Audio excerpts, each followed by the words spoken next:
మరి ఏ క్రీస్తులు ఉన్నాం? ఏ క్రీస్తులు ఉన్నాం? ప్రార్థనా పరం ఉందా? ప్రార్థనా పరం ఉంటే వంకర దగ్గర మాటలు మాట్లాడవే. బైబిల్ చదువుతుందా? సత్యానికి మితి దానవే. పొందుకోవాలని, దేవుడిని వాడుకోవాలని మనం కోరుకుందాం. మనం చెడిపోయిన వారమేమో, అసహ్యమేమో, బుద్ధిహీనమేమో దేవుడు చూస్తున్నాడు. మార్చబడతాం. నీ చెయ్య రెడీగా ఉన్నా, ఆయన పట్టుకుంటాడు. పడిపోయావా? ఈరోజు దేవుడికి లోపడతాం. ఎక్కడి నుంచి చూస్తున్నాడు నాయన? యేసుక్రీస్తు కాదు. యేసుక్రీస్తు అంటే తండ్రి మహిమ గలవాడై, అది కాకుండా చూడదు ప్రియ స్నేహితులారా, మనుష్య కుమారుడు తన తండ్రి మహిమ గలవాడై తన దూతలతో కూడా రాబోచున్నాడు. అప్పుడు యమని క్రీస్తు చెప్పిన వానికి ప్రతిఫలము ఇచ్చును.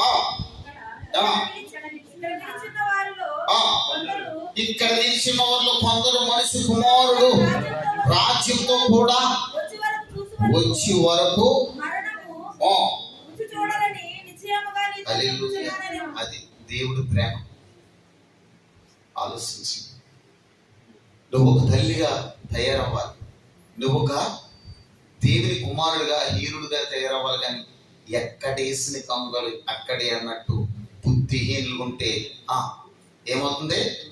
ఉన్నదంతా ఊడిపోయి తప్పంతా అయిపోయి శాంతి సంతోషం బహుదూరమై ఈ లోకంలో నాకు ఎవరు అన్ని ఊడిపోయిన తర్వాత తెలుస్తుంది. అలాగే చూడండి పిల్లలు ఏంటంట, ఇది లేదు కాబట్టి పాటలేదు. దేవునికి స్తోత్రం.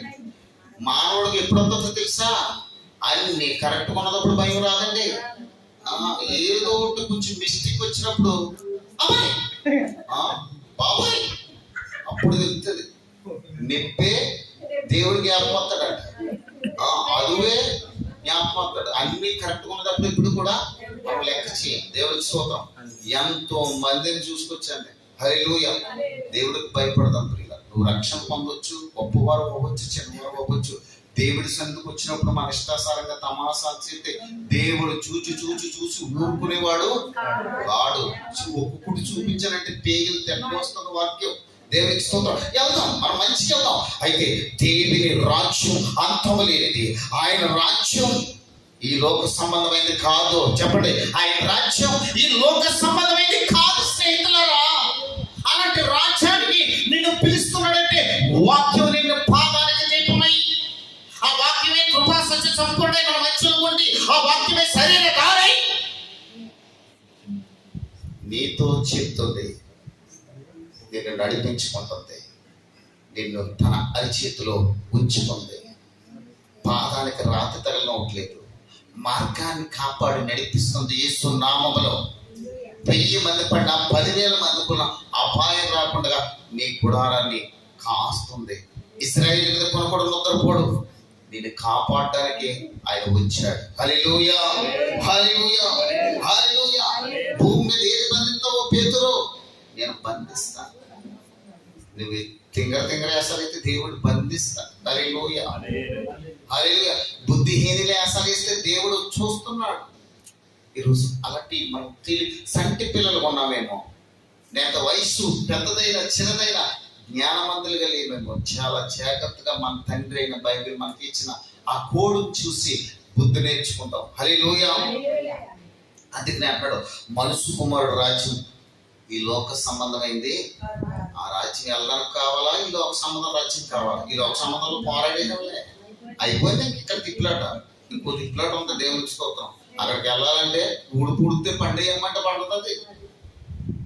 ఎన్ని తిప్పలు పడాలి? స్తోత్రం అయినా నమ్మేసుకున్నాను. ఇంకా నేను బుద్ధిహీన వేస్తాను వేస్తానంటే ఎప్పుడో నీకు నరకం రాసి పెట్టి ముందు నాకైనా నీకైనా ఎవరికైనా ఒకటే వచ్చినట్టు. దేవునికి స్తోత్రం.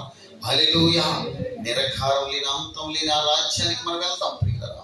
దేవుడు మాట చూద్దాం ప్రియులరా. దేవుడు శక్తిమంతుడు కాబట్టి యోబు గ్రంథంలో చక్కని మాట రాయబడింది. స్నేహితులరా, చూసి ముందుకు సాగుతాం. పరిశుద్ధాత్మ దేవుడికి లోబడి పరిశుద్ధాత్మ జీవ గ్రంథంలో నెత్తిక్కుని దేవుని మాటను నీ హృదయంలో చేర్చుకుని బలపడదాం. ఆత్మీయ సంబంధం ఉన్న 14వ అధ్యాయం యోబు గ్రంథంలో యోబు గారు చక్కగా ఆయన మంచి సైనికుడుగా చక్కని మాట చూద్దాం ప్రియుల. 11లో చక్కని మాట రాయబడింది చూడండి. ఆత్మీయ సంబంధమైన మాట యోబు గ్రంథం 14వ అధ్యాయం రాయబడిన మాట చూస్తే 11లో చక్కని మాట, ఆ మాటను స్వీకరిద్దాం. స్తోత్రం. ఎలాంటి వారంట? ఎట్లు ఇంకిపోవును నది నీరు ఎలా ఎండిపోతుందంట? ఎట్లు ఎండిపోవును.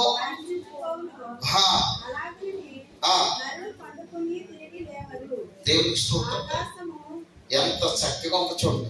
ఆకాశం గతించే వరకు, హల్లెలూయా, ఈ ఆకాశం గతించిపోయినా కానీ మరి ఏం చేయాలంట?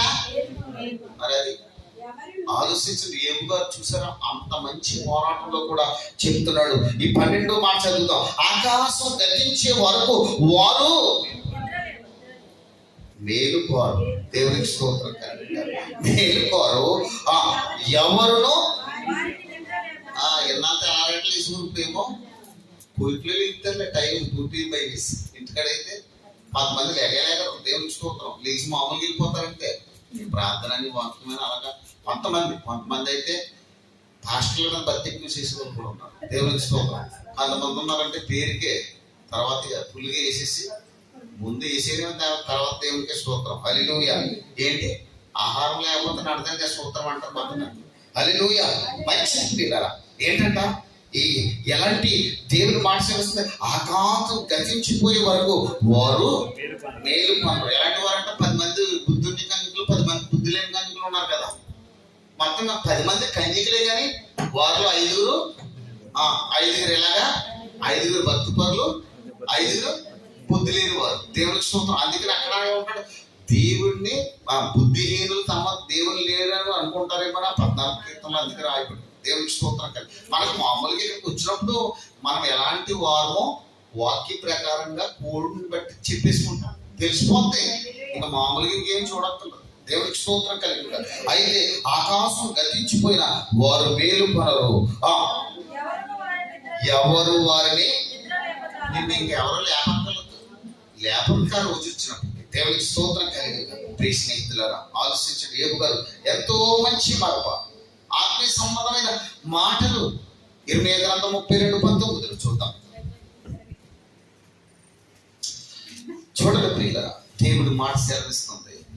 22:19 ఆ మాట చూస్తే, రాయబడిన మాట చూస్తే ప్రియులారా, దేవుడి గ్రంథం చెప్తున్న మాటలు ఇర్మియా గ్రంథంలో రాయబడింది. ఏబు ఎంతో ఆయన దేవుడి మాట సెలవిస్తుంది, మాట చెప్తున్నాడు. ఏబు గారు కూడా అక్కడ ఎంతగా దూషించినప్పటికీ, బుద్ధిహీనులుగా ఉన్నప్పటికీ దేవుడంటే వారు మరి భక్తి ఏబు వదిలాడంటే, భక్తిని వదిలాడా? దూషిస్తే మాట్లాడాడు ఏబు. తన భార్యను కూడా ఎందుకు నన్ను ఇలా దూషిస్తున్నావు అన్నాడు. హల్లెలూయా. అంతటి ఏబు ఇలాగ ప్రత్యుత్తరం ఇచ్చాను. ఎన్నాళ్ళు మీరు నన్ను బాధిస్తారు, ఎన్నాళ్ళు మాటల చేత నన్ను నలగొడతారు. మాటల చేత ఏం చేస్తారంట? ఏబు నల్లగొట్టుపడే